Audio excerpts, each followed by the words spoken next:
गुदाद्वार में सूजन या गुदाद्वार की सूजन, तो इसका आप अगर स्थायी इलाज चाहते हैं, परमानेंट इलाज चाहते हैं, तो इसको किस तरीके से ठीक किया जा सकता है।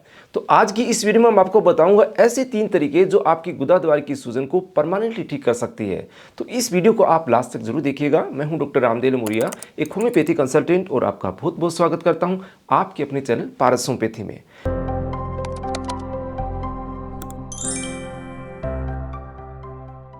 फ्रेंड्स, गुदाद्वार की समस्या एक आम समस्या है जिसके अंदर आपको पाइल्स, फीसर, फिस्टुला या पेरीएनल एब्सेस कभी भी हो सकते हैं।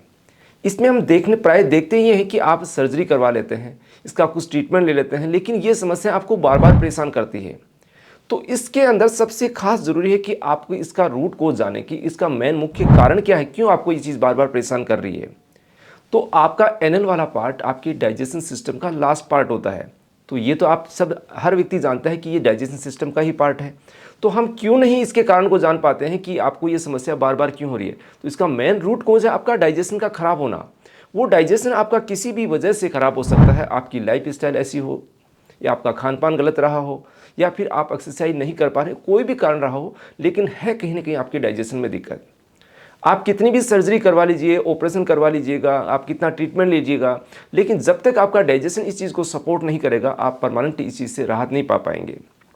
अब इसके अंदर क्या होता है कि कई बार गुदाद्वार में सूजन आ जाती है, आप इस चीज़ को जान नहीं पाते हैं कि आपको पाइल्स है या एनोसाइटिस है या फिसर है, फिस्टुला है, लेकिन आपको दर्द है, जलन है, ब्लीडिंग होना, खून आना या पानी जैसा रिसना या मवाद आना, ऐसी समस्या आम बनी रहती है।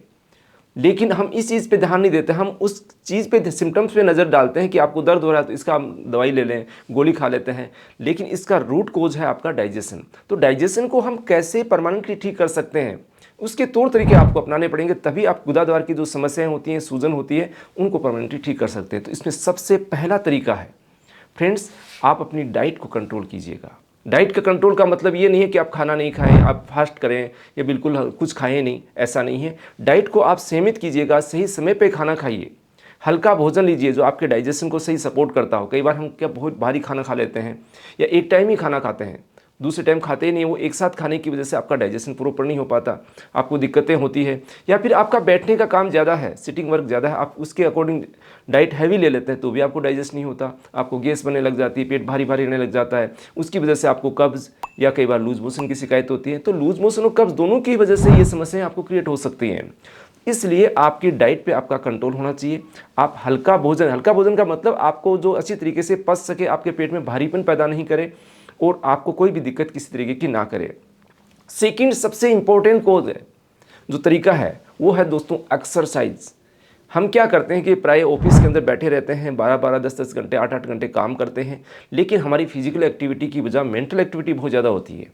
तो वो हमारी बॉडी फिजिक के साथ मेंटल जो एग्जर्शन होता है उसका बैलेंस नहीं बन पाता, वो कहीं ना कहीं बॉडी के ऊपर साइड इफेक्ट दिखाता है। वो साइड इफेक्ट क्या होता है, सबसे पहला पार्ट होता है डाइजेशन।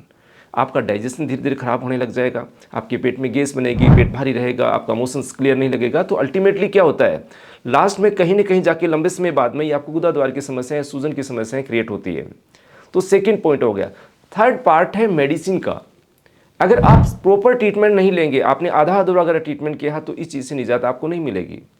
क्योंकि अगर आपने डाइजेशन का इलाज किया है या पाइल्स, फिशर, फिस्टुला किसी का भी इलाज किया है, प्रॉपर नहीं लिया, तो आपको बार बार ये चीज़ें होती रहेगी। या फिर आपने मान लीजिए ऑपरेशन करवा लिया, ऑपरेशन करवाने के बाद आपका डाइजेशन तो ठीक नहीं हुआ ऑपरेशन से, आपने उसके लिए ट्रीटमेंट नहीं लिया, तो फिर आपको ये समस्या हो जाएगी। पाइल्स आपके थोड़े दिन ऑपरेट होने के बाद वापस बन जाएंगे। तो इसके लिए प्रॉपर ट्रीटमेंट का मतलब है कि जब तक आपका डाइजेशन आपको सही तरीके से सपोर्ट नहीं करे, आपकी मोशन, आपकी स्टूल अच्छी तरीके से पास नहीं हो, आपको सेटिस्फेक्शन नहीं मिले, तब तक आप उसको ट्रीटमेंट लीजिएगा। होम्योपैथी के अंदर हम बेसिक रूट कोज को ट्रीट करते हैं, इसलिए कहते हैं कि होम्योपैथी के अंदर स्थायी इलाज होता है।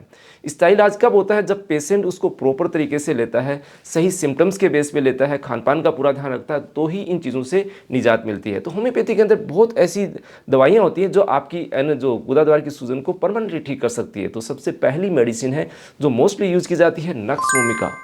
सेकेंड मेडिसिन है एलोसोक्रोटिना। इसके अलावा लाइकोपोडियम, इसके अलावा और बहुत सारी मेडिसिन है, जैसे साइलिसिया है, आपकी डाइजेशन के अंदर आपको दिक्कत आ रही है तो अर्जेंटम नाइट्रिकम है। आपको किसी तरीके का स्ट्रेस या टेंशन रहती है, उससे रिलेटेड प्रॉब्लम्स होती है तो अर्जेंटम नाइट्रिकम भी बहुत अच्छा इसमें वर्क करती है। इसके अलावा जैसे बहुत सारी दवाइयाँ होती हैं जो अकॉर्डिंग टू केस डिसाइड करके दी जाती है। तो आपको गुदाद्वार में सूजन की समस्या है तो आप अपने नज़दीकी डॉक्टर से परामर्श करके प्रॉपर ट्रीटमेंट लीजिएगा। आप चाहते हैं हमारे से परामर्श करना तो दिए गए व्हाट्सएप नंबर से अपॉइंटमेंट लेके कंसल्ट कर सकते हैं। दोस्तों, हमारी ये जानकारियाँ अगर आपको अच्छी लगती हो तो इनको लाइक ज़रूर कीजिएगा। चैनल को सब्सक्राइब नहीं किया, सब्सक्राइब करें और मिलते हैं नई जानकारी और वीडियोज़ के साथ। धन्यवाद फ्रेंड्स।